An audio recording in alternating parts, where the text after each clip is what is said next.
ikki jumada boyib ketishni istaysizmi? Unda so'zimizga diqqat bilan quloq tuting. Qutbul Irshodda shunday hadis keltiriladi.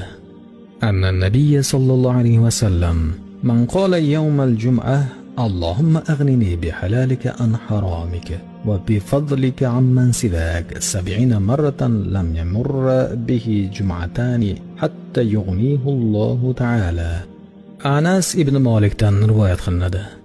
Nabiy sallallohu alayhi va sallam dedilar: Kimki juma kuni Allohumma aghnini bihalalika an haramika va bifadlika amman siwak deya 70 marotaba aytsa, 2 juma o'tmay Alloh unga boylik beradi.